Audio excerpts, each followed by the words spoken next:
Testing 1 2 3. Testing, testing. 1 2 3 4 5 6 7 8 9 10.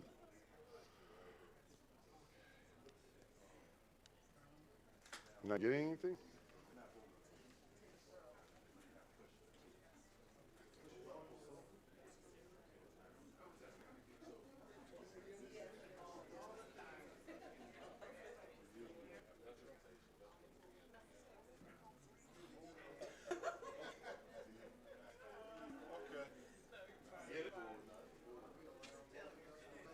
One, 2, 3, 4, 5, 6, 7, 8, 9, 10, 11, 12, 13, 14, 15, 16.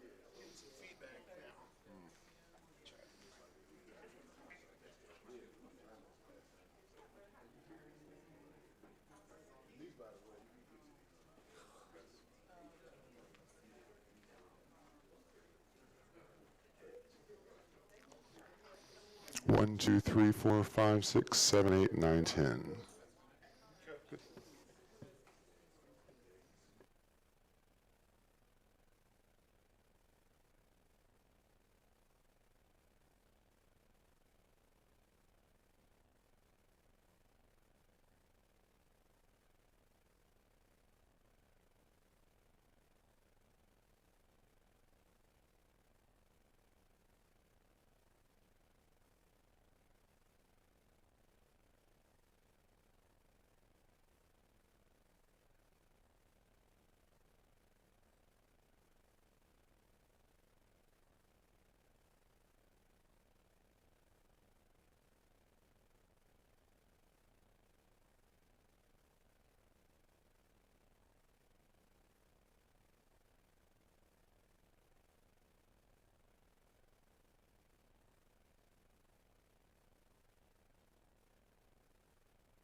Good evening.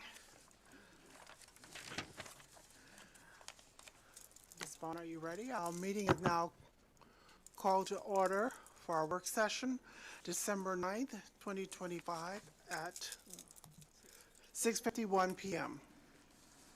Ms. Foster, Present. Mr. Hikes, Present. Ms. Jones, Here. Mr. Marston, Present. Ms. Hubbard, Here. Dr. Collins Adams. Present. We have a quorum. We need a motion to approve the agenda. I'd like to make a motion to amend the agenda to add an item for information to announce the number of completed applications we've received for the open board member position. Second. She can have it. Roll call. Ms. Foster, Yes. Mr. Hikes, Yes. Ms. Jones, Yes. Mr. Marston, Yes. Ms. Hubbard. Yes. Dr. Collins Adams. Yes. Motion approved. I'd like to make a motion to approve the agenda for tonight's work session as amended. Second. Roll call. Ms. Foster, Yes. Mr. Hikes, Yes. Ms. Jones, Yes. Mr. Marston, Yes. Ms. Hubbard, Yes. Dr. Collins Adams. Yes. Motion approved. Item 10, approval of the minutes. I'd like to make a motion to approve the minutes from our November 10th open session. Second. Roll call. Ms. Foster, Yes. Mr. Hikes, Yes. Ms. Jones, Yes. Mr. Marston, Yes. Ms. Hubbard, Yes. Dr. Collins Adams. Yes. Motion approved. Item 11, reports. Superintendent will now invite members of the cabinet to do their presentations and honored guests. Thank you, yes. Good evening. First, we would like to bring up our honored guests. We have members of Local 420, if they are in the audience, that have a short presentation regarding the fact-finding trip to Chicago. All right, let's go for our wonderful students. And students, before you start, if you could please, and I say you have Ms. Karan Johnson with you, make sure you introduce yourselves to us, please.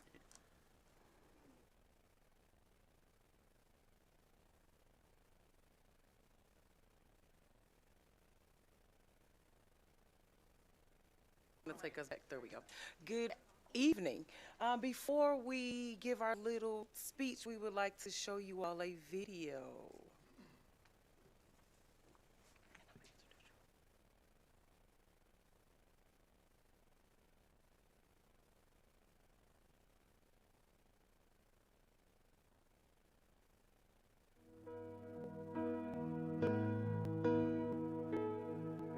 All see, and some of y'all saw this morning. It's very important that young people have a place here. Very important. We believe in youth-led, youth organizing. But youth-led does not mean just put young people in a room and be some hyper-liberal and let them do whatever they want. It's earned leadership. It's earned leadership. So the same accountability that people expect of me, I expect of them, et cetera, et cetera. And from that, they learn how to really be leaders. Because that's what it's done for me.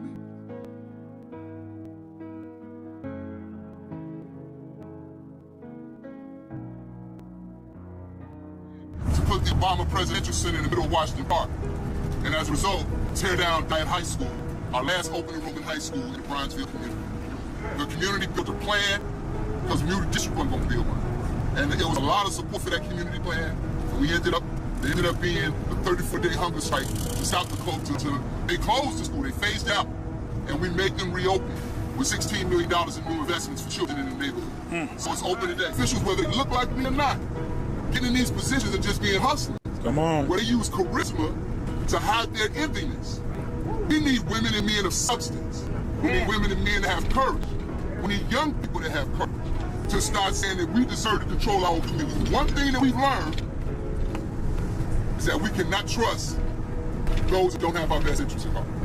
That's whether you're black, white, brown, blue. Right. All right. Kids at? Yup. Where the kids at? Yup. Where the kids at? Yup. Where the kids? Where the kids is trying to dance because we just got out of school. Put a kick it with our friends because we didn't bring no food. We might come out in some Gucci. All the kids think I'm cool. When they come from my friends, when we put the other food on their fat and run from the shop. Bring it to their hands. Come and dress on this rack. Hey! the sky, so you have to run right. Go, go! And although the colors in here make it look very bright. Yeah, so what we do is every month, they took this away from me because I'm not good at decorating, but every month there is a theme. From the theme, the teachers come together and they decorate their boards and they decorate the lockers and different things. We have fraternities in here and sororities in here as well. They also use their colors, so like Sigma Gamma Rho colors are blue and yellow. So everybody just jumps in to do the theme. Right? We ain't perfect. We make mistakes. But one thing, one brother said this once, a brother named Anthony Travis, and I took pride on it. He got up in a meeting and he said, and it was unsolicited. He just said, one thing I know is Coco will never sell a tire. And we stand on that, right? Because too often we don't have those firm, like, oak trees in our community that are not going to bend on what the people say they want. So when those seniors, some involved seniors for justice, came to Coco and was complaining about the slumlord, it was our responsibility to support them.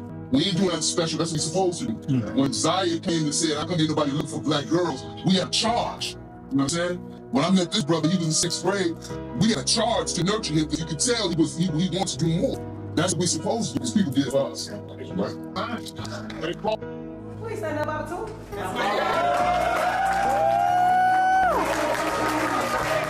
Go, Bubba, what? This is the village, right? So what you hear is, instead of closing schools, we should all be on one accord using the same voice. So we should be saying we're advocating for full-service community schools. We want trade programs. And as he said, the trifecta. Some of you don't know what the trifecta is. The trifecta is, if you know the JDL neighborhood, there's Dunbar Elementary School, which can be from pre-K to 8th grade. Right across the street is Vashon High School, which is 9th grade to 12th grade. Right across the street is a community college, a 2-year community college. So our babies can go from pre-K to community college right in the same area. That's what the trifecta is, and we're advocating right now for 2 of those in St. Louis public schools. So where the Vashon is and where Sumner is.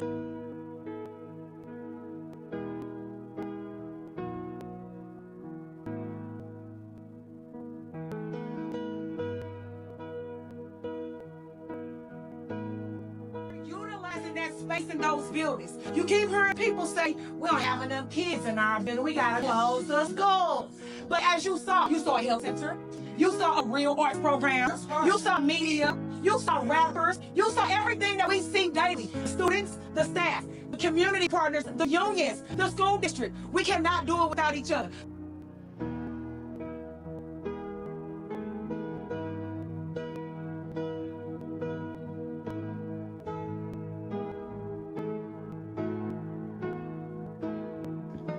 Thank you all once again. Mrs. Yanni McCray, she's going to come and introduce herself and give her portion of the trip.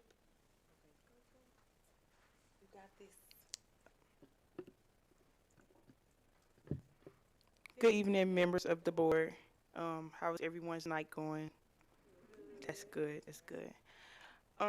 Okay, so my name is Yanni McCray Nettles, and I am a member of the JAG Career Associations program, as well as the vice president and student council president of Vashon High School.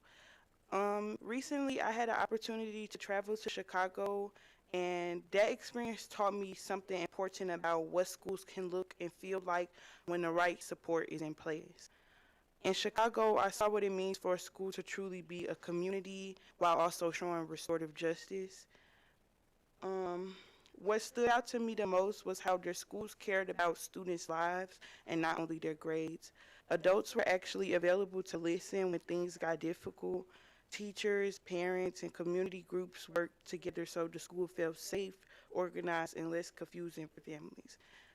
They also offered things like tutoring, food support, and before and after school programs that helped all students, not just some.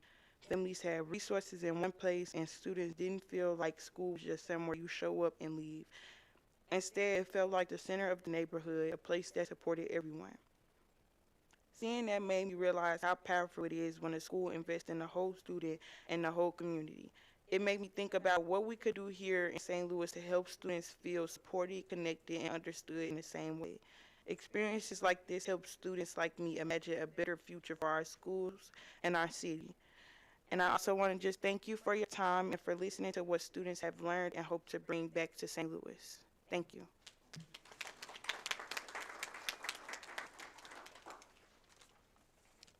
Good evening. My name is Deandra Hemphill, and I'm going to tell you about my experience at Drake Elementary.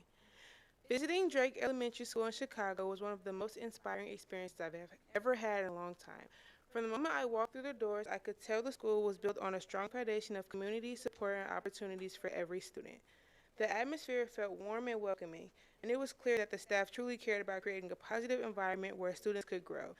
The hallways were filled with colorful displays of students' work, motivational posters, and signs that showed a school culture focused on kindness, learning, and encouragement. Being there made me realize how much effort goes into making a school feel like a place where students feel safe, supported, and excited to learn. What impressed me most were the incredible resources available to the students at Drake Elementary. The classrooms were equipped with modern technology that helped make learning more interactive, and the schools offered a variety of academic and extracurricular programs designed to meet students' needs. There were reading corners and hands-on learning stations and even spaces dedicated to creativity and problem solving. The staff explained how they use different tools to support students' academic growth as well as their emotional and social development. Seeing all these resources made me appreciate how dedicated the school is to help students succeed. Overall, my visit to Drake Elementary was truly amazing, and it showed me how powerful a supportive school environment can be in shaping young learners' future. Thank you.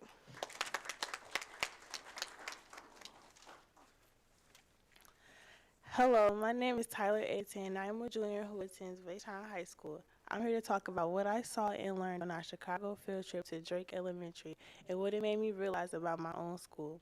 What stood out to me the most that Drake Elementary had a system that allowed kids to actually be kids. They had a mentorship program specifically for male students where they openly talked about life, played sports, learned about themselves, and also learned how to manage their emotions when things felt overwhelming.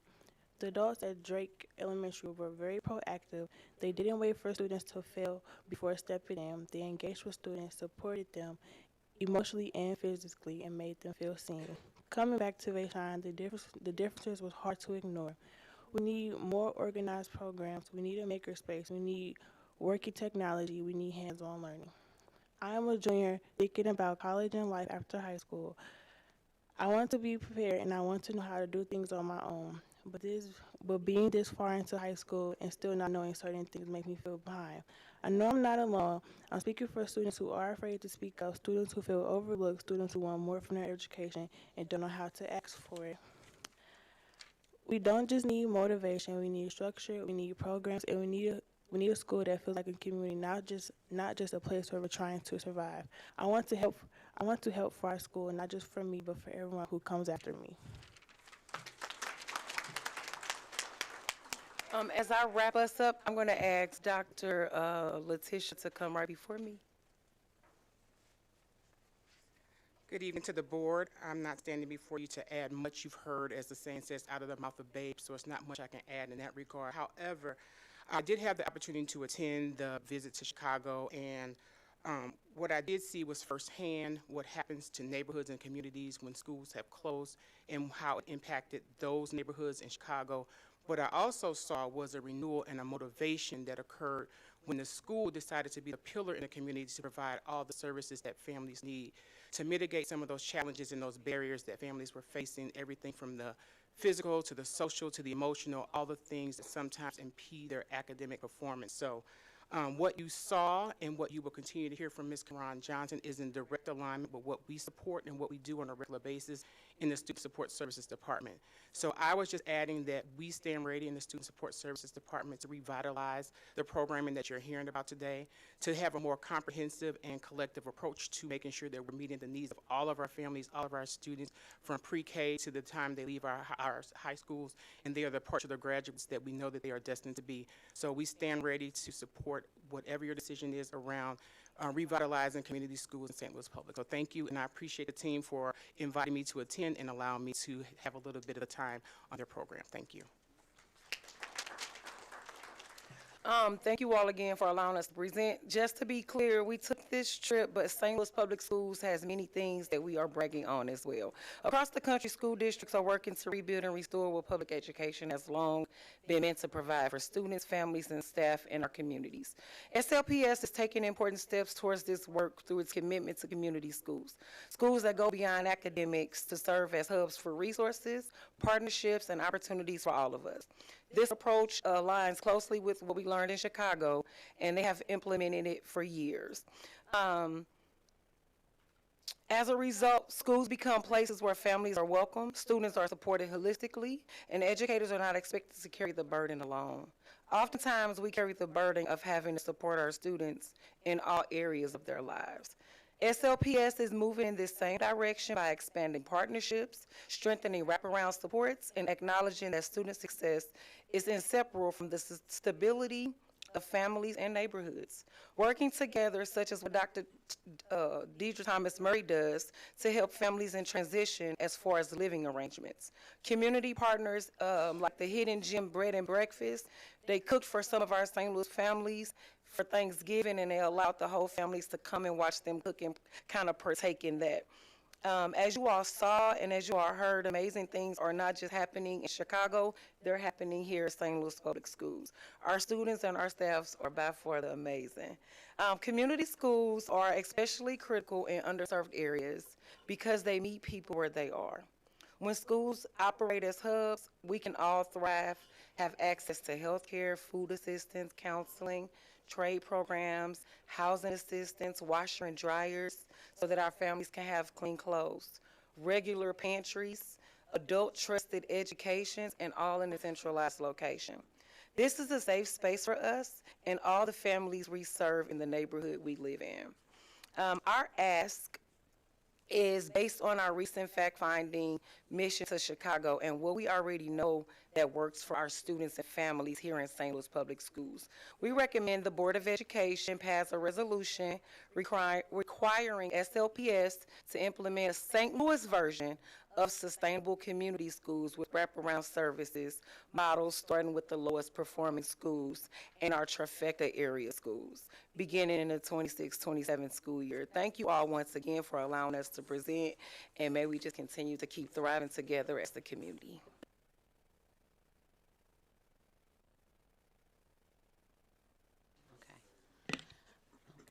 Thank you all so much. And students, I appreciate your heartfelt responses. I cannot wait to come visit you.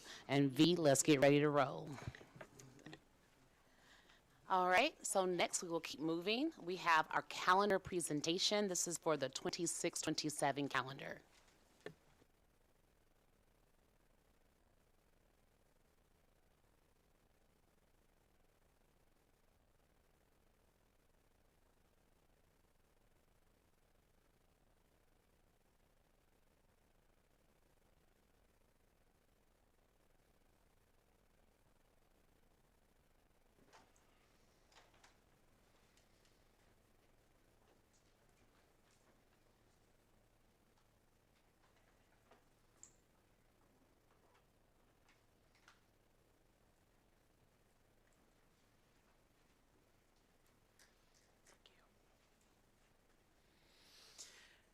Good evening, President Collins Adams, Vice President Hubbard, members of the board, Dr. Berry, and our listening audience.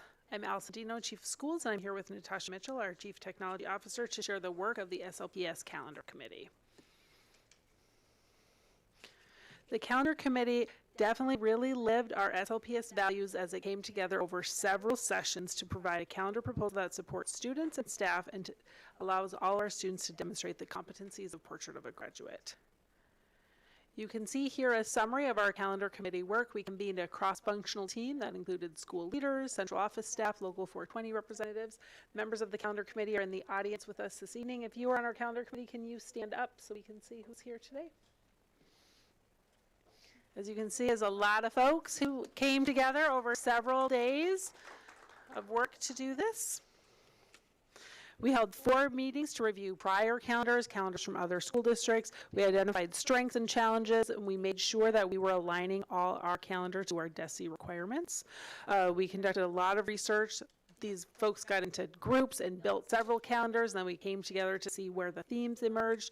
We developed and distributed a district-wide staff survey on November 17th, and we received 456 staff responses to a couple of drafts that would help our work. We reviewed these survey results, and then we come here to you today with a draft recommendation for next year. Some things to keep in mind that the state requires. The state requires that we have at least 169 school days every year and 1,044 hours. I'm happy to report that we always well exceed the number of hours required by the state, and we are exactly this year at the 169 days of requirements. And we plan for 36 hours of alternative methods of instruction. We all got an opportunity to experience that already this week. Let's hope the weather stays good and we don't have to do that again. And then one other state requirement that I just want to call out that you'll see later in the calendar itself is that no school district in Missouri is allowed to start school earlier than 2 weeks before the first Monday in September, which is of course Labor Day. And so you'll see that our start date is pushed back for this upcoming school year because Labor Day is later. So that has an impact on what happens in between. As I shared previously, we had 456 total responses. We received responses from every school, department, and job category across the district. In that survey, there were just 3 questions. We provided 2 draft calendars and asked people which one they preferred. We asked staff if they preferred to have calendars for 1 year, 2 years, or 3 or more years in terms of which we adopted. And then one was an open-ended question, like what is some feedback or things they wanted us to think about. The feedback focused a lot on preferred start date, semester balance, placement and format of professional development, and other pieces. You'll note on here that of the 2 draft calendars, there was a preference for draft calendar 2. 59% of staff preferred that particular calendar. In that calendar, there were the main differences between draft calendar 1 and draft calendar 2 were the number of professional development days on half days versus full days. And so some things we took the best of both calendars to come together with what you get today. And then overwhelmingly, our staff prefer that we just adopt calendars 1 year at a time. And so that's what we're coming here with you today. I'm going to pass it over to Ms. Mitchell, who's going to share about our open-ended feedback. Okay, good evening, everyone. So probably the most powerful part of the survey, again, was that open-ended feedback, so we could really elicit some good thinking from all of our staff members that completed the survey. So some big themes that came out of the 456 responses, again, as Dr. Dino stated, support for less front-loaded PD was heard loud and clear, and then more distributed PD throughout the year. There was some appreciation for the early release. A lot of other districts do early release PD, especially when we're in a really tight calendar year with the 169 days. Because again, with the 169-day requirement, but the 1,044-hour requirement, if you divide it, it doesn't equal 169 days exactly, so that's how you can get away with doing early release PD. Obviously, to juxtapose the positiveness on the early release PD, there was some concerns about childcare, staff coverage, and things like that, which we'll talk about when we show the PD, or the calendar in just a moment, sort of how we remedied that. The other one was there was some mixed feedback on the semester ending in January. Generally, we end it right at winter break, so we'll talk about that. And then, of course, big appreciation for that full week off during Thanksgiving and then the full 2 weeks off during winter break as we've had for the last few calendar years. And so essentially what we did is we took our feedback and turned it into some calendar recommendations that we will share tonight and come to you in January for approval.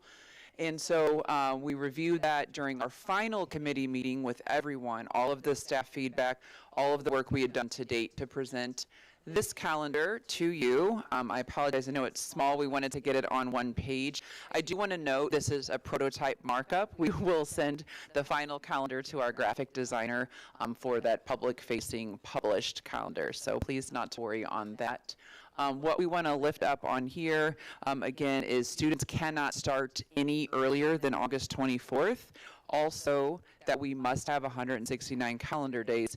This calendar represents exactly 169 days, and so there is no wiggle room with that requirement.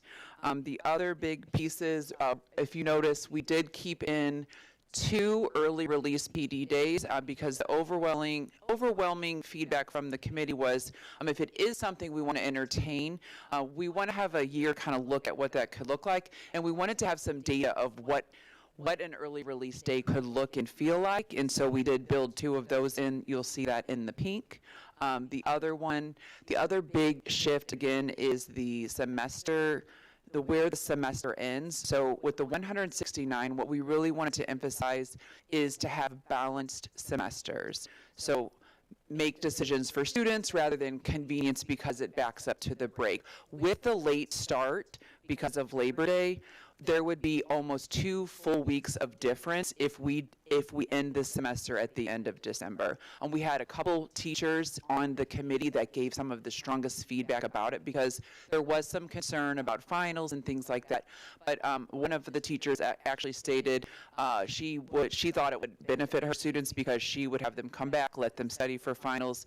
There's also some feedback stating that actually gives students opportunities to complete work that maybe they didn't get finished, because generally that's where students struggle with their grades, is actually to complete work. It also would support credit recovery to have that full 2 weeks if you have any credit recovery courses and things like that. What ending the semester in January also does is, you notice another big shift that a bigger shift that we don't normally do is spring break is a little bit later. And so if you notice the spring break coming later in March, so we have that record keeping day on March 19th, and then that goes right into the parent teacher conference week, and then we go right into spring break. And so that balances out the calendar with that spring break coming kind of on that holiday week.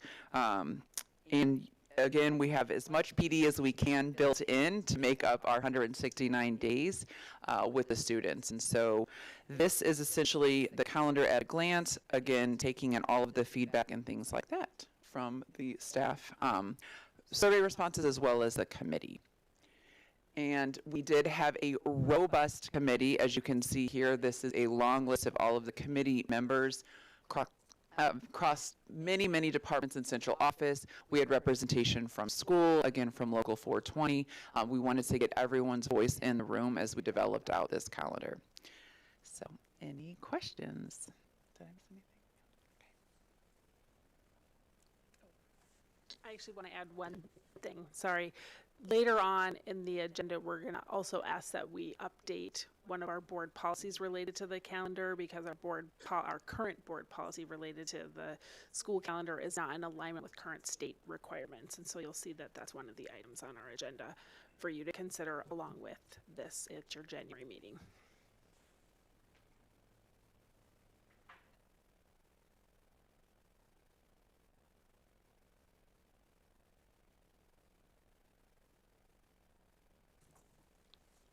Okay, I think there are no questions.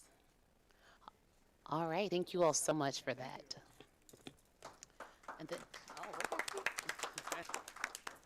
And then finally, for our presentation portion, we have our Power BI.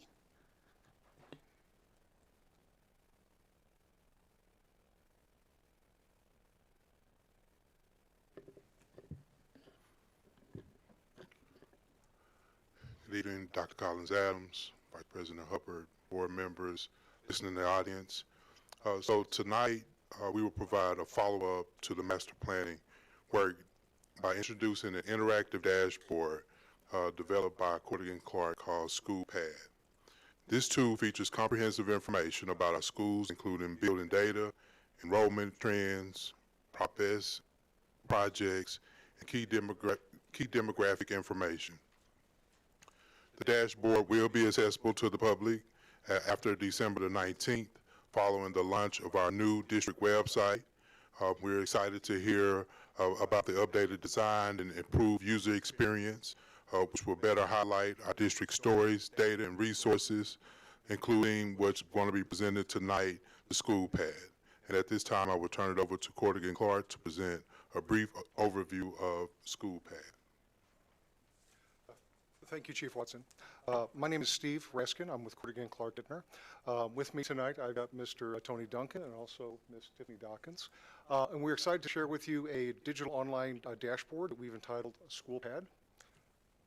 Able to, terrific.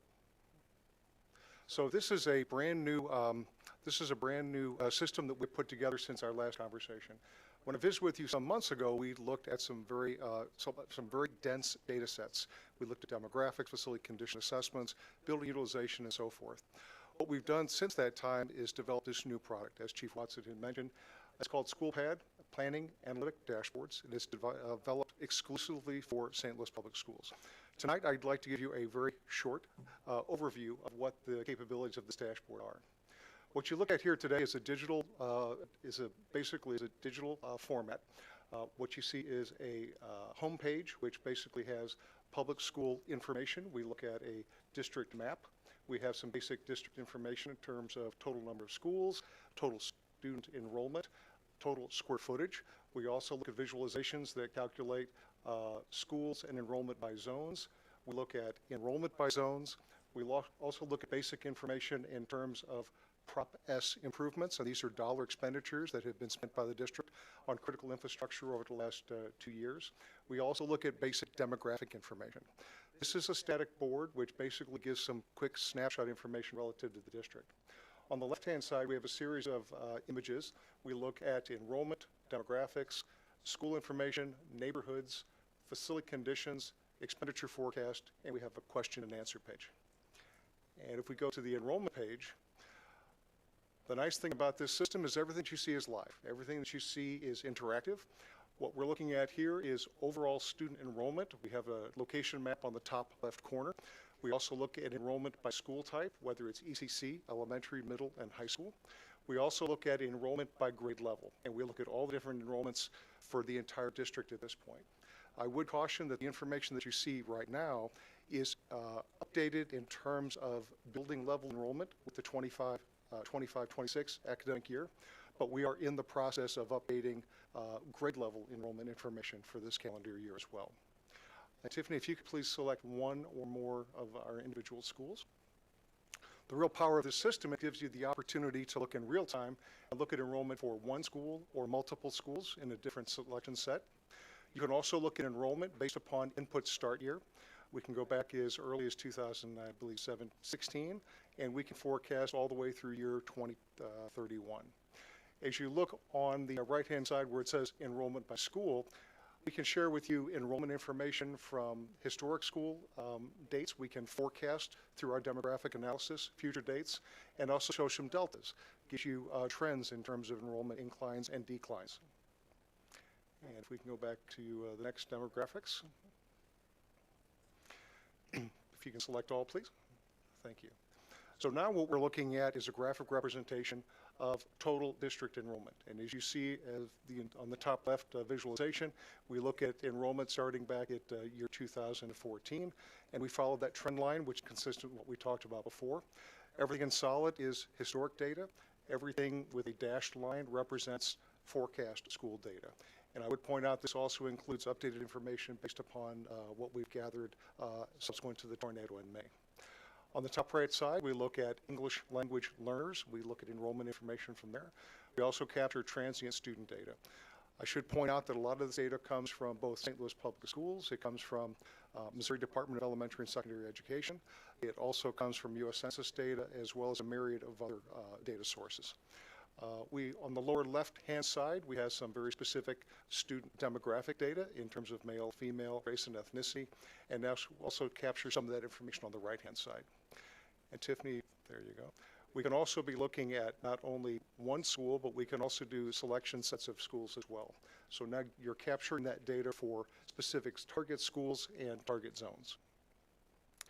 And we'll go to the next tab, which is identified as schools. This is unique because this is giving us school-specific information. On the top left, you have a photograph that illustrates the front door of the building. We're looking at student enrollment. Again, these numbers are based on 24-25 data. We look at grades served, school types, year built, total square footage, and site acreage. We also have a location map, and we're capturing student enrollment as well. And Tiffany, if you could just pick one more for us.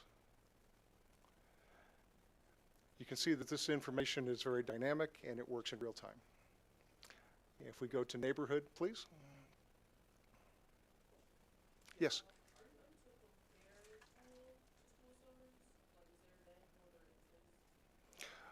We're tracking about 20 different KPIs or individual data points. When you use the term school, we certainly have that capability.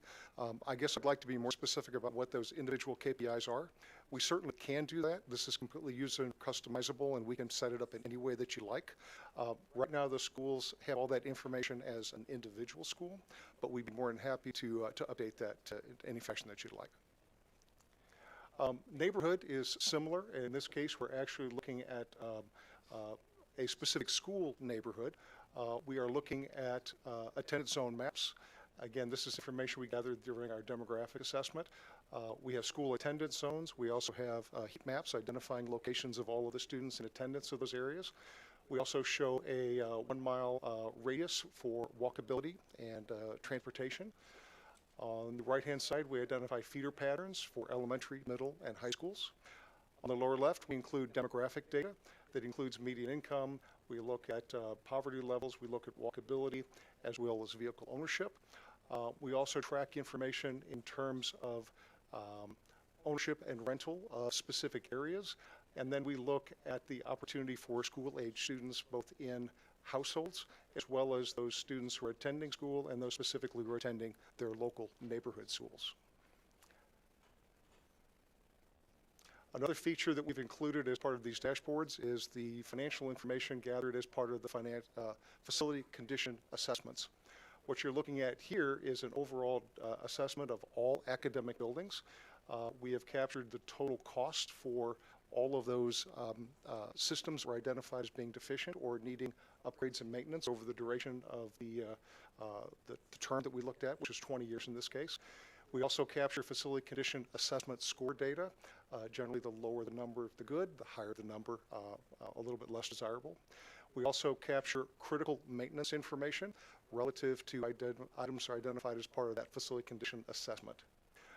Can you go ahead and select one school, please? As we look at Adams Elementary, we also are tracking information relative to Prop S. A lot of really great work has been done over the last 2 years, and this is an opportunity to look at some of those systems, whether they be painting or flooring, fencing, things of that nature, HVAC improvements, along with a dollar value. We also track those facility condition assessment index scores. We also identify specific critical maintenance items, which are currently outstanding. And then on the right-hand side where it says reserve costs, we're looking at a trend line. The yellow bars indicate costs that are associated with improvements that are required over the next 20 years, and the dashed line indicates that facility condition index score over that duration. And if we go to the next dashboard, please. What you see here is something very similar to what we shared with you earlier several months ago, which was our system expenditure maintenance cost. This is where we tracked about 17 or 18 different system types. We look at immediate, short-term, medium, and long-term costs, and we have identified those of the duration, and that was the dollar value of about $1.85 billion. This information is constantly being updated as new information has become available. As we learned a lot after the tornado, we updated that information, and as work is being done, we're also updating the information as well to reduce those values. As we go through one of the functionality items on this to share with you is the ability to look at individual schools. So not only are we sharing with you the overall cost, but we're also giving the ability to look at one or more individual schools and look at that specific data. And then Tiffany, if you could just select on one of those highlighted bars, please. And double click. So as we start to identify those systems, we can always break out costs by school and by system. Again, a powerful tool giving you the information in terms of what those ongoing costs might be. And then at the very end, like every good software package, we also anticipated some questions for you, so we try and make that a little bit intuitive. So we've included a couple of frequently asked questions to help in the usability and the experience in terms of using the system. This is only the first blush of what School Pad can be, and this is the first opportunity to share it with this particular group. Certainly more KPIs and more visualizations will be coming, but we're excited about the opportunity to share this with you at this time. Are there any questions?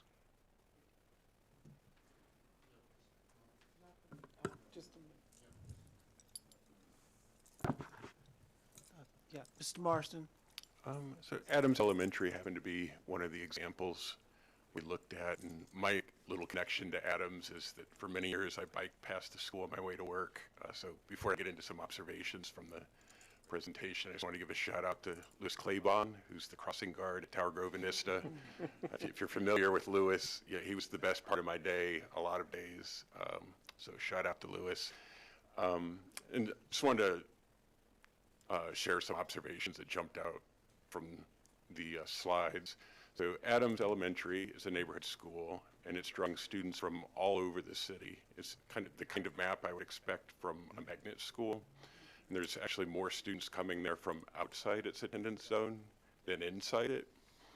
So that stood out to me. And at Adams and in the district as a whole, the highest enrollment by grade is in pre-K, and it drops off sharply by kindergarten. So that makes me wonder, what do we need to do to retain more of those students? Also, only 30% of the students in the neighborhood around Adams attend an SLPS school. So I love that School Pad makes all of this clear and easy to see. Like, those things just jumped right out at me. I got another thing that I noticed was that the total replacement value for all SLPS schools is $4 billion. That was like a wow to me. So I'm absolutely stoked to have this tool to help understand the data. And Christmas came early this year. And data analysts, get ready to start your engines, because we're all going to have access to this by the end of the year. Thank you, Mr. Marston. Ms. Foster, Board Member Foster. I was going to say, this was publicly available last semester. It would have been very helpful. But I'm really excited. I appreciate the work that y'all have done on this. Thank you. Board Member Foster? Yeah, just want to echo Brian's statement that Christmas came early this year as another data nerd. I just wanted to repeat my question on record, because I know I said it off mic earlier. I asked about how can we implement different data dashboards and interfaces that compare our school data. So I'm interested and very, very excited to just dive into this. And I'm excited that it'll be public and available to the public. I think we get a lot of questions from community members around what decisions are we making at the board level? Do we already know about schools? Do we know this and that? And the truth is that we're trying to figure out how to understand the data as well. And so I really appreciate just having a clear dashboard. And this was something we saw at the MSBA conference. Other districts are doing it and implementing them. They're using it to train their school board members to actually govern. And so I'm excited. That's it. Board Member Jones? Maybe I missed it, but I wanted to have another explanation on what is school type, and then an explanation of how district zones are created, or how does that work? So school type is just a function of the grade levels. And again, this is the information that was provided to us by the district.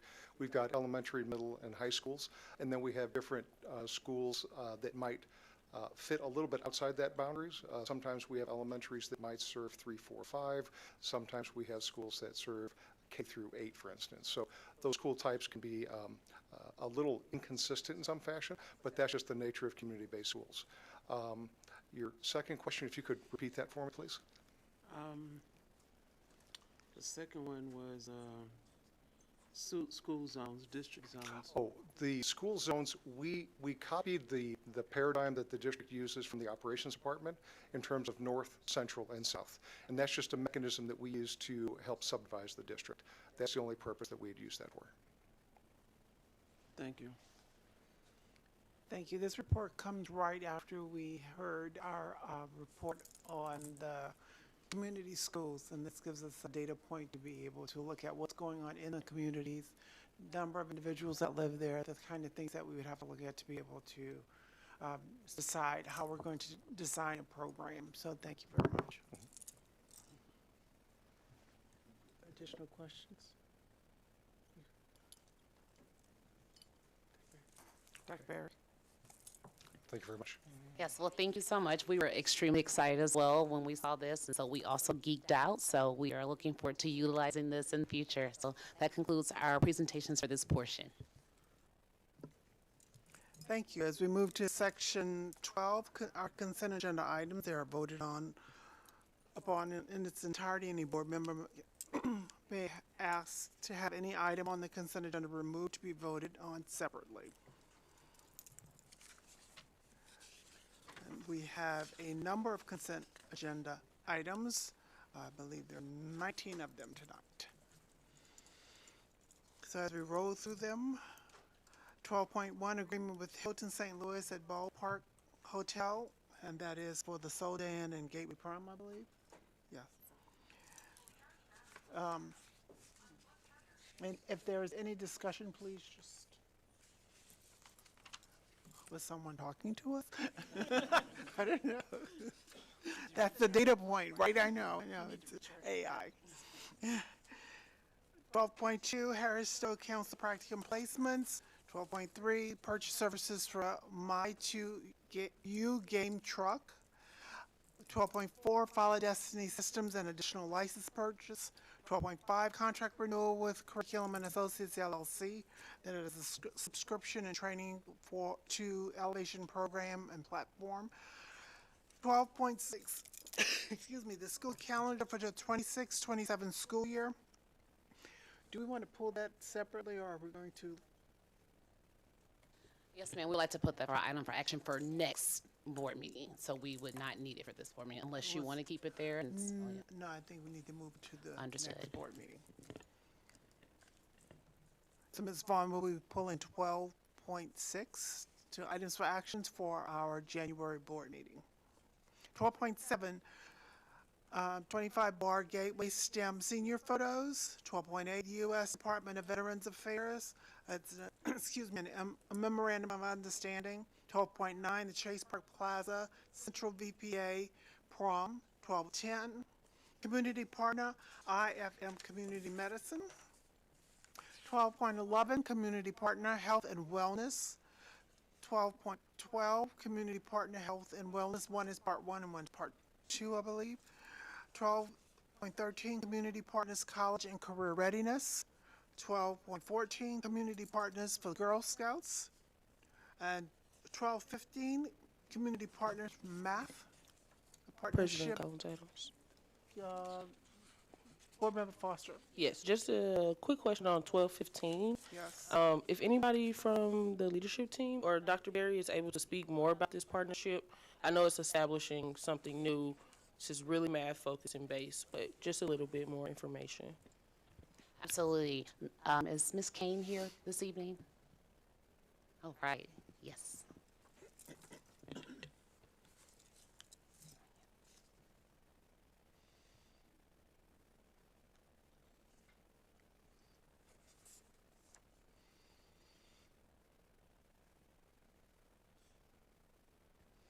All right, there we go.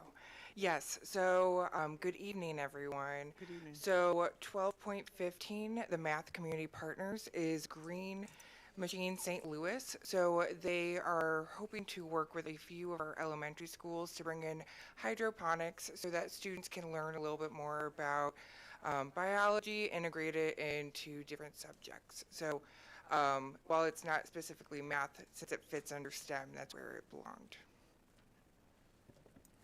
I believe they're also using aquaculture as well. Is that accurate? Yes, Okay. yes. Thanks. Thank you. 12.16, grant application from Missouri Arts Council for Gateway STEM. 12.17, a donation log under $1,000. 12.18, district employee insurance brokerage. 12.19, policy IC2, academic calendar. And that, if a different calendar from the other one, right? So we need to, Yes, and that's the calendar policy. If you need some clarification, Dr. Dino can certainly speak to that, but that's the policy we're asking to adopt. we want to leave it here. Yes, it goes in alignment with the 169 days that's required by law, and it's just that our current policy is outdated, and so it keeps us not in accordance with what the law is actually saying we need to have as far as number of student days attended. Do you happen to know the year of that policy? There we go, 1999. Thank you, Dr. Dino. Oh, it's time. Thank you, Dr. Perry. And Dr. Dino.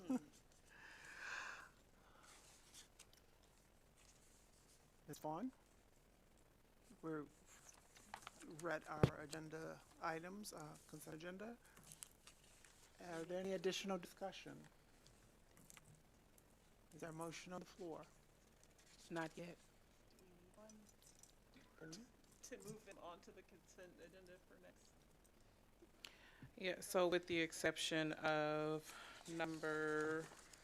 item 12.6, which will be moved to items for action.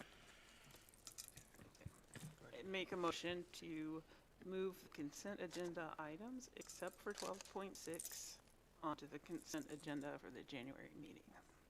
Second. Any discussion? Call for vote.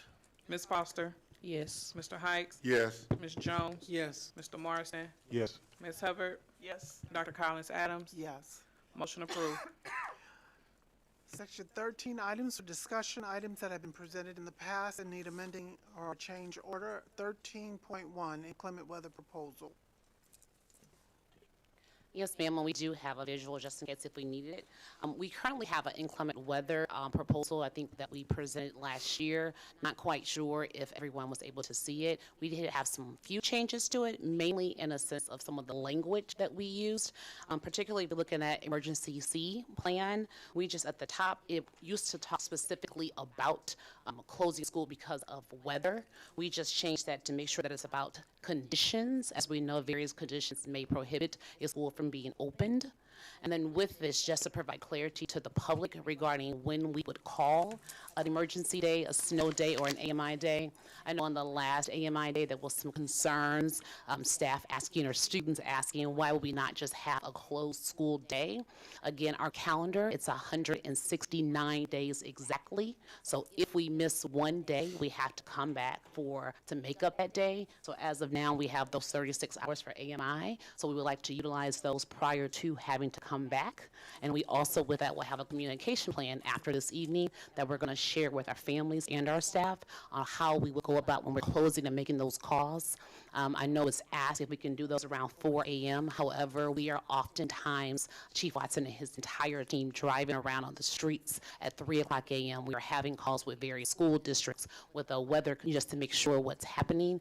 But as soon as we can get those calls, we're trying to get them in. And lastly, text messages will go out to staff. You may have seen a test go out last week. If you did not receive that test, that means you are not in the system. So please let us know. But this is where we can just make sure that we all know why and how we call those AMI days versus the snow days or the no school days.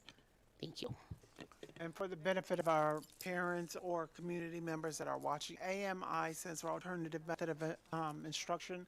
It's utilized to be able to get our students to continue their education program while at home or in other places because they can't come to the school for the weather conditions. 13.2, Cardigan Clark. Yes, ma'am. I'm going to ask Chief Watson to jump in. He did ask the board, and thank you. We pulled Cardigan Clark from our consent agenda at the last board meeting. And Chief Watson, if you can give a brief overview of the why. Thank you, Dr. Berry. So at the last board meeting, we pulled two items. Both were the CVPA CSMB renovations or improvements, as well as the extension request for Cardigan Clark. The project was withdrawn from the last meeting. This would allow for the operations department to reevaluate the project scope of work, so to ensure that they are aligned to the broader district needs. At next week's real estate meeting, we will present several proposals related to the CVPA CSMB project. Those projects will include a reduced scope of work, which ultimately will reduce the cost for the overall project. In turn, what that will allow for the district to do is be able to do other district-wide initiatives, such as if we're looking to improve athletic fields, other security improvements in the lens of equity, so that we will do projects or security vestibules at multiple schools as opposed to just one school. So the goal is to, on next Monday at the real estate meeting, present in our real estate meeting those different proposals, and at that point in time we will make our recommendations to the board so that we can at that point determine how we want to move forward.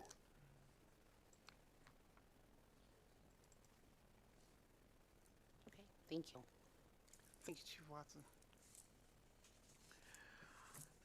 Items for information, section 14 of our agenda. Items that do not require a vote from the board members is for visibility, and I do believe I have information from Mr. Morrison first. Yeah, I don't know if we might call this one 14.3. It's just the item that got added at the beginning of this meeting.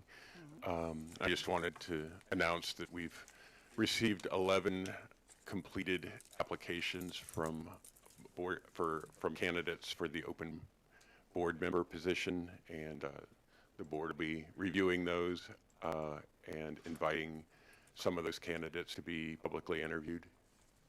So again, just 11 people have completed the application.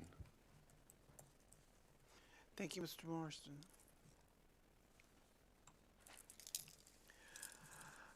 Item 14.1, the monthly financial reconciliation report. Item 14.2, the November 2025 credit card report. And there are a number of items listed on here. Are there any discussions related to our monthly report? Board Member Foster? Okay.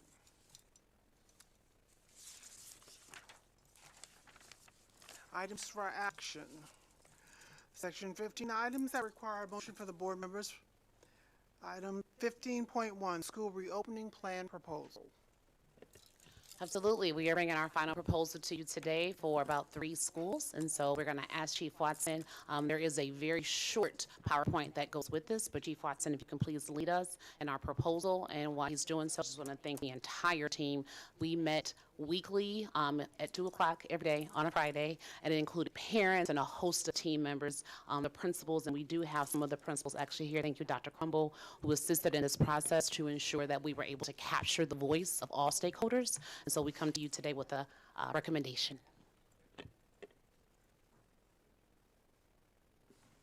Good evening again. So tonight's agenda focus on our strategic values, of course our portrait of a graduate. But tonight's agenda, we're going to focus on the reopening of several district schools that Dr. Berry just mentioned, specifically Beaumont, Washington Montessori, and Yateman. You will also see progress photos of the work completed to date, followed by next steps and a recommendation for approval of the reopening timelines and schools. This slide provides an outline for each of the schools in its current status or percentage of completion. For example, at Yateman, you will see that the building is approximately 95% complete, and fire remediation has been conducted, including floor tile abatement. Maintenance is now able to install new flooring, replace ceiling tiles and windows, and complete other finishing work. Our custodial team, a shout out to our custodial team, has definitely ensured that the floors and common areas are fully clean and prepared to receive students and staff. The next slide will show, we also have on this particular slide just some of the completion dates. So the one change that I would like to note is for Washington Montessori. It was pushed back 1 week in order for the installation of new tiles to be installed. However, we still remain on schedule. The next set of photos, you will see progress photos. Pictures of Beaumont. So the picture to the left, you will see the floor in the gym, and you will see the repairs that were done to the right. So you'll see the before and after that's on the far right picture. the gym floor with the finish that the custodial team, again, put their touch to make sure that the floor is ready. Then we have Washington Montessori, and you see the environmental components. You'll see the staging of the environmental and the floor of one of the classrooms as it was abated, what it looks like, and that's the picture on the far right. And now you will see actual photos of some of those rooms when we done some earlier walkthroughs. They had carpet in them, and now they're replaced with VCT, or vinyl composition tile. And just to note, there are the windows that were boarded up. They are now, thanks to, again, the maintenance team, they have been repaired on a temporary basis until the new windows come in. And this is also a photo of Yateman. The left, you see work in progress, where you see the custodial team are staging, getting the classroom spaces ready. And also would be remiss if I didn't show some of the challenges that we face. The photo to the right shows the service panel that has been vandalized. We were able to save this particular panel, but it's still an ongoing cat and mouse game that we oftentimes play just to make sure our buildings are secure. I would also mention that we're now in the process of bringing on security on a full-time basis, so that we will have an officer or at least the technology present. So at any moment in time, if we get an unannounced intruder, we will be able to be alarmed, and we will have the police as well as our safety and security team to respond. There's one area that I definitely always like to highlight to Dr. Crumble and Ms. Parrish Bateman is the VILS lab. The VILS lab, as you can see on these two photos, and the photo to the left where you can see the windows and how clear, even though they were boarded up because of the wind, you can now see that those windows have been repaired again to allow for the students to return safely to those classrooms.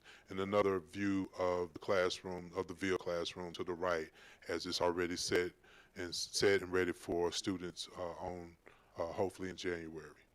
So our next steps, as Dr. Berry mentioned, that we've conducted those weekly meetings at 2 p.m. Led by Dr. Henning, as well as Dr. Berry, and a host of the team that includes our school leaders that have been present.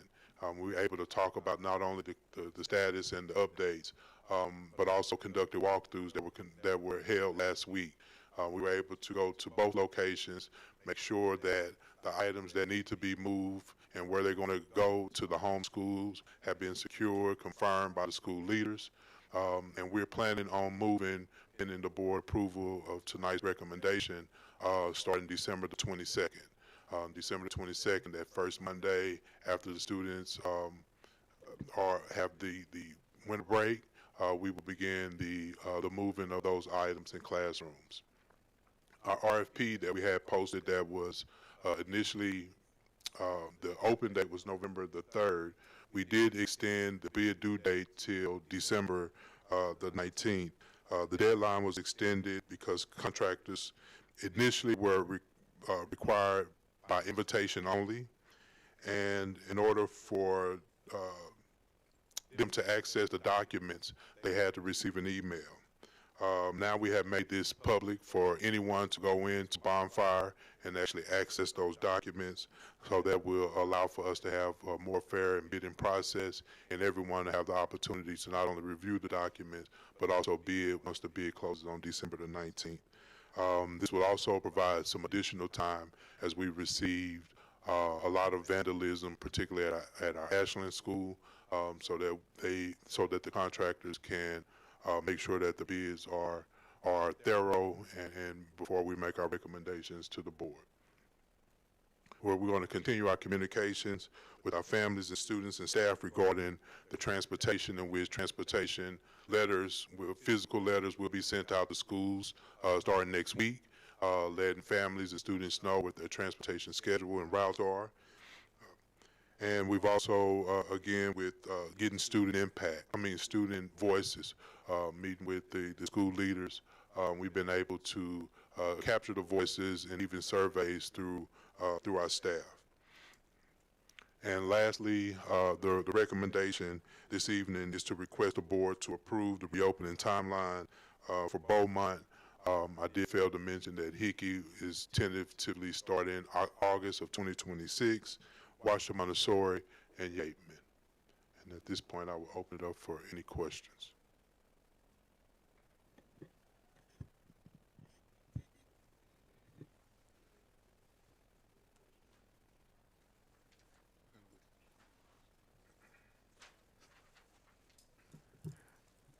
Mr. Hikes? Mr. Watson, first I'd like to tell you how much I appreciate all your team's hard work with because I walked through these schools and I know what you had to go through to get to where you are. And I really appreciate your hard work. But where are we at Soldan and Sumner? And Ashland? Well, Ashland, I know that's another situation altogether, but what's our timeline for Soldan and Sumner, our two high schools?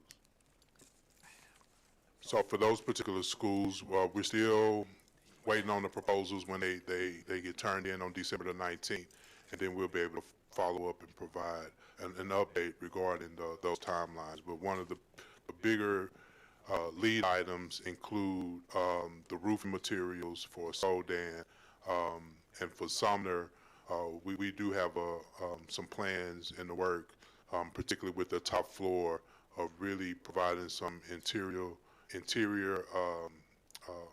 upgrades to the entire third floor, including the roofing system there as well. So there'll be more information to come that we'll present to our superintendent that she will share with the board. Yes, sir.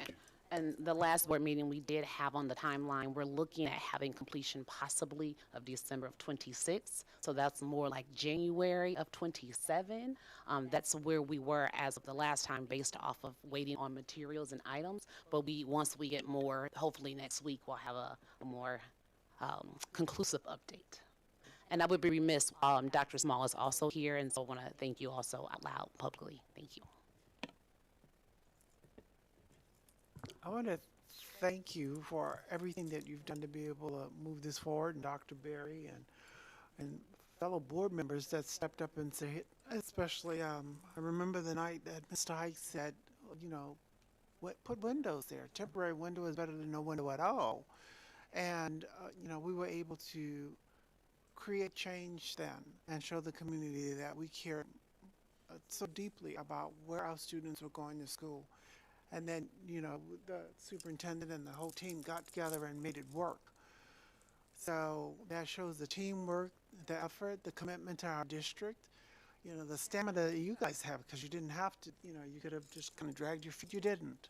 You stood up there, and the passion from our board members, from Board Member Jones, who said, enough's enough. And we were able to get this done. So thank you. Thank you, Mr. Morrison and Ms. Hubbard and Board Member Foster. Of course, Heights and Jones, I've already thanked you, but as a team, we made this happen, and I'm certain that parents see this and they know that we care.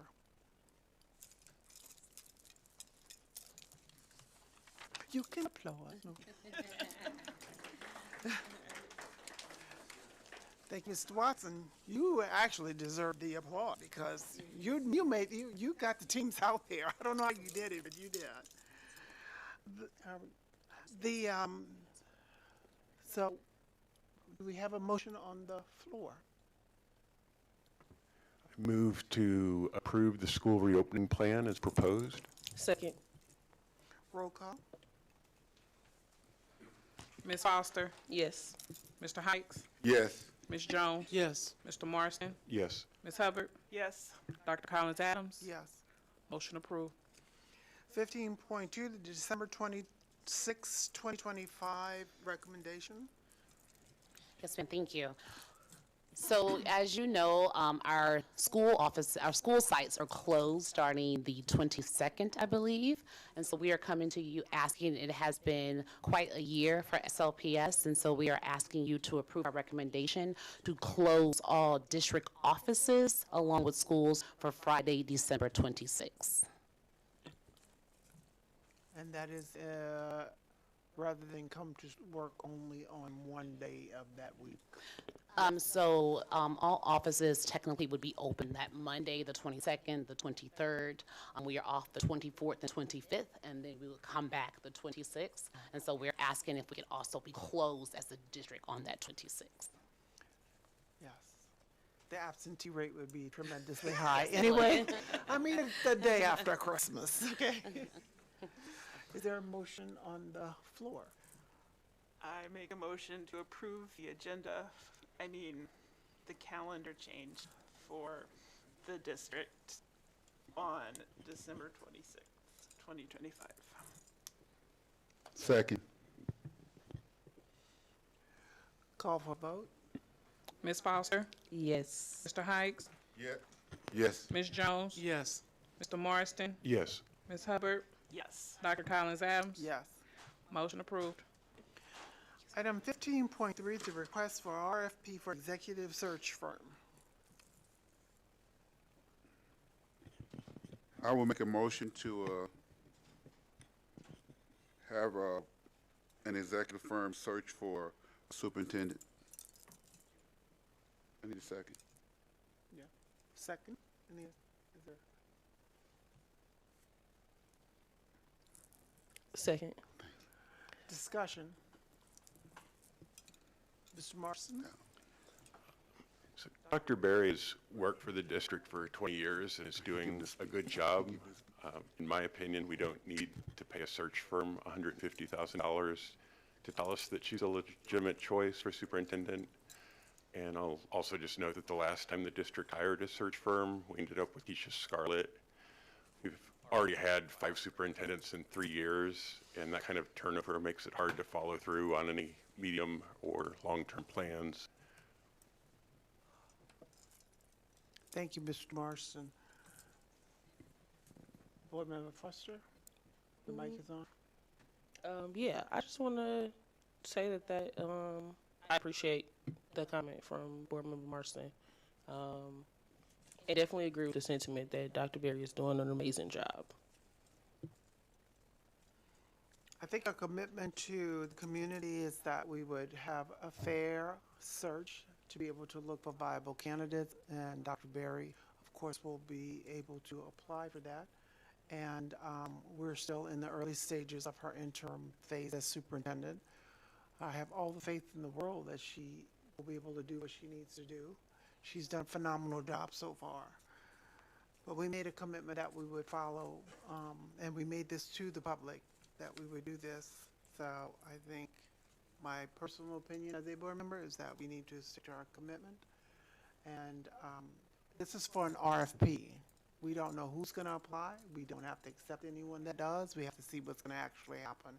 But we do have to put the request to see if there are interested individuals out there. Now, this not interested, I don't mean superintendents. This is a search firm to see what they can offer us. That's just a request. Any additional discussion? Board Member Hubbard. I agree with Mr. Marston, and also I want to establish the legitimacy of any future permanent superintendent. And I think that that would require a search, whether it's internal or external, which we didn't do with the previous superintendent. So I want to make sure that the legitimacy of whoever is the superintendent is sturdy and firm. Did you hear the comment? It was to establish the legitimacy of the actual search and the vetting the candidates. The RFP creates a platform for that. So, Any further discussion? Okay, let's call for, we have a motion and a second on the floor. Call for a vote. Ms. Foster? Yes. Mr. Height? No. Ms. Jones? No. Mr. Morrison? No. Ms. Hubbard? Yes. Dr. Collins Adams? Yes. That is a split vote. The motion does not carry. So it dies. Dies. Thank you. Item 15.4, fiscal budget 2026 amendment and recommendation. Dr. Berry? Yes, ma'am, thank you. So we're going to ask Chief Johnson if she can briefly bring us the recommendations for 2 budget amendments.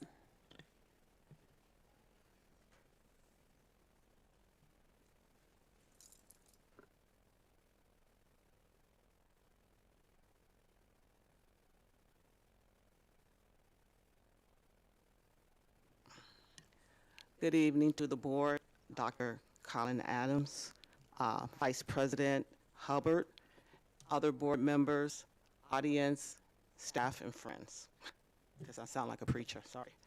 I would like to talk about the budget amendments that we are proposing to our FY26 budget, FY25 budget, sorry, 26 budget.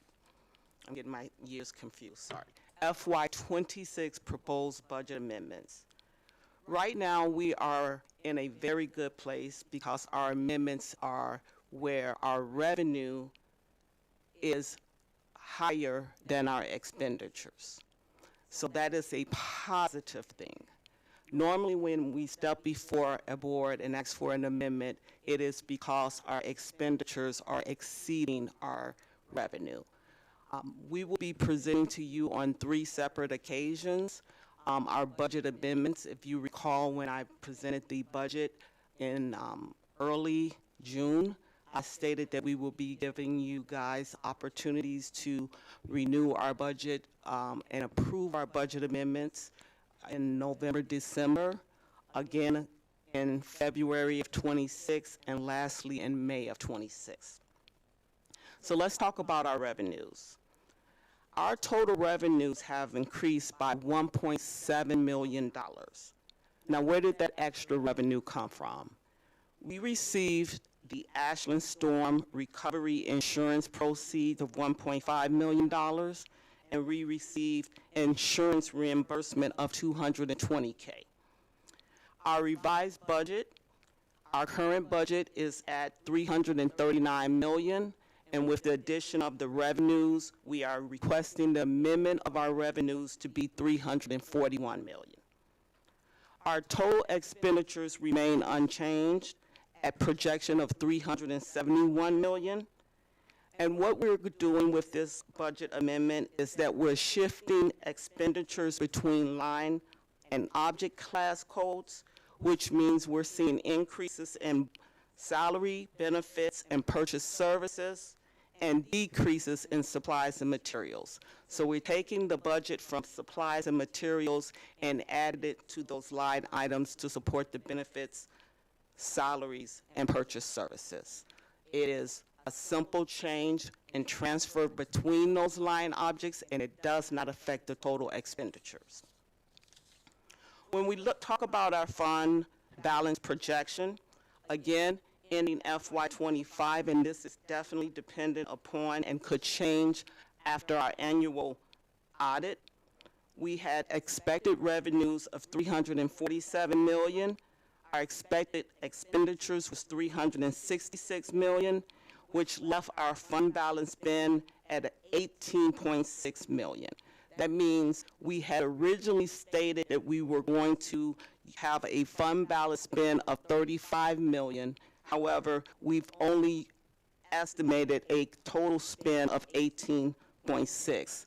That is good news. That means we're not dipping into that fund balance more than what we expected.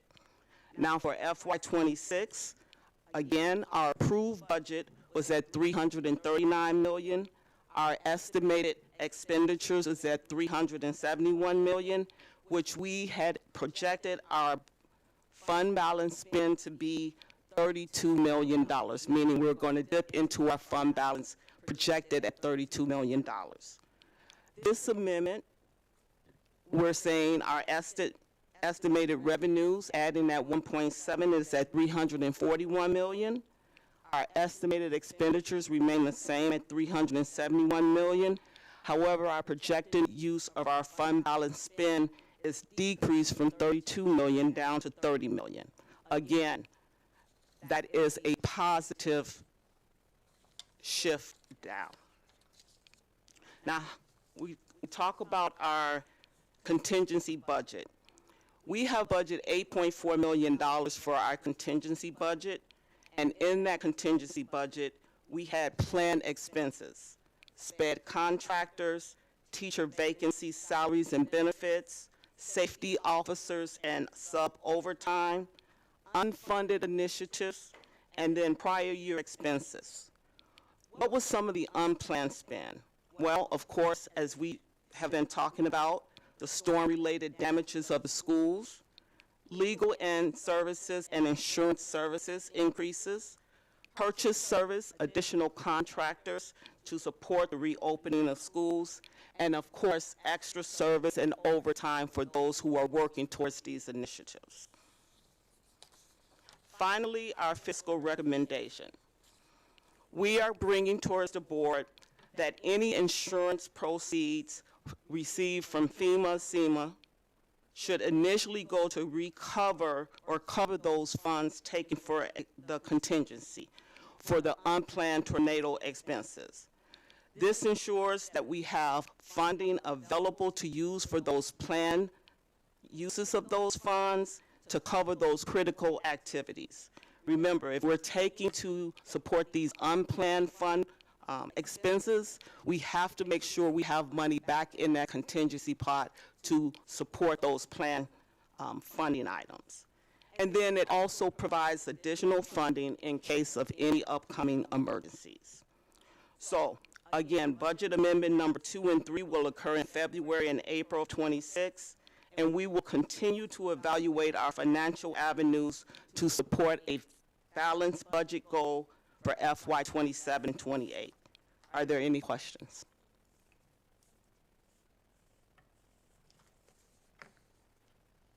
Thank you. One question. Board Member Sorry about that. Hikes, go ahead.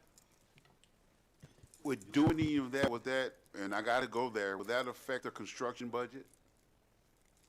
Well, funding right now to support some of the tornado recovery cost and also reopening of schools are being partially funded by some of the insurance proceeds that we currently receive and also out of operation budget. So we will have to replenish operation budget for some of those planned expenses. And when do you expect those amendments to come to the board? Well, I'm presenting tonight the First Amendment, which is simply approval that we have got an increase in revenues of $1.7 million. Our expenditures have not changed, and the recommendation to use our FEMA, SEMA proceeds that we receive to initially go back and cover that contingency pot of funds that we are using to cover other unplanned expenses. That's the recommendation for Amendment 1. Okay, and then I think I'm talking about budget amendments 2 and 3. Oh, I will be presenting that during those time periods. Okay. We don't know what those are. We are constantly looking at our budget and updating, but right now the First Amendment is just increase in revenues. We'll continue. We have our audit committee and we have our budget transparency committee, so we'll continue to monitor and ask questions and follow through on this. Okay, thank you. I move to Go ahead, Mr. Morrison. I move to approve the fiscal year 2026 budget amendment as presented. Second. Roll call. Ms. Foster? Yes. Mr. Hikes? Yes. Ms. Jones? Yes. Mr. Marston? Yes. Ms. Hubbard? Yes. Dr. Collins Adams? Yes. Motion approved. Item 15.5, October 2025 check registration with the list of checks that were presented. Is there a motion on the floor? I move to approve the consolidated November 2025 check register. Second. Discussion? Roll call. Ms. Foster? No. Mr. Heights? Yes. Ms. Jones? Yes. Mr. Marston? Yes. Ms. Hubbard? Yes. Dr. Collins Adams? Yes. Motion approved. Item 15.6, November 2025 check registration, consolidated check register. We just did that one, right? No, that we did the October. This is the November. Oh, actually, I think I read the wrong, I said November accidentally. I skipped down. I will say, I make a motion to accept the October 25 In reverse. consolidated check register. Second. Roll call. Ms. Foster? No. Mr. Heights? Yes. Ms. Jones? Yes. Mr. Marston? Yes. Ms. Hubbard? Yes. Dr. Collins Adams? Yes. Motion approved. Okay, as we move to the last part, before we do our adjournment,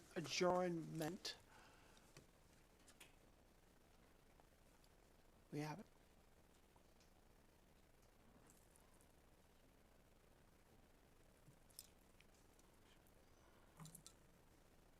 Okay, we have a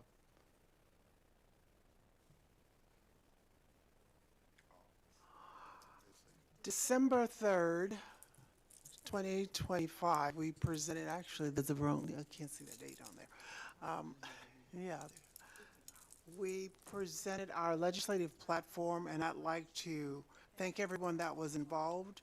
Our platform was a clear call to action to fully fund the foundation formula, safeguard our financial stability by opposing tax cuts that erode the state's tax base, and ensure our elected board maintains the critical authority to make decisions on curriculum, safety, and employee compensation. With that, when St. Louis leads the charge in the legislative session, we actually create change for all of the local districts around us and surrounding areas. So thank you to Steve Carroll, our lobbyist, our aldermen, and we had a packed crowd for our legislative breakfast. Our aldermen, the state representatives, senators, the mayor's office of the city of St. Louis, our board members, the superintendent and her leadership team, DESE leaders from the Department of Elementary and Secondary Education, the Missouri School Board Association, Gateway STEM for the presentation of colors. Our students were wonderful. And Show Me the World, St. Louis Public School students from various schools who provided coffee and served all of our guests. We have about 6 pages of signatures of individuals who joined us on December 3rd. It was a marvelous event, and I can't thank you enough. And I know that we will be able to present the things that we have to our legislators when January arrives. Thank you. We've reached the end of our agenda. Is there a motion on the floor? Can I give a brief governance committee update? Yes, you can. Go ahead. So the governance committee met last Thursday, and we talked about a lot of things that we are going to discuss at our board retreat. I also sent out an email with reflection questions. If you haven't read that, please do and come prepared to discuss. We have a lot of work to do, and I'm excited to get to do it. So thanks. We won't see each other again as a board for a board meeting until January. We have 2 board meetings in January. And so for all of our viewers, enjoy the holiday season. Please be safe. It's supposed to snow again, although it's supposed to be a light snow, and it will get cold later on this week. So please be safe and warm. If there is a motion to adjourn, may I please hear it now? I move to adjourn our monthly work session at 8:19 p.m. Second. Roll call. Ms. Foster, Yes. Mr. Heights. Yes. Ms. Jones. Yes. Mr. Marston, Yes. Ms. Hubbard, Yes. and Dr. Collins Adams. Yes. We are adjourned at 8:19.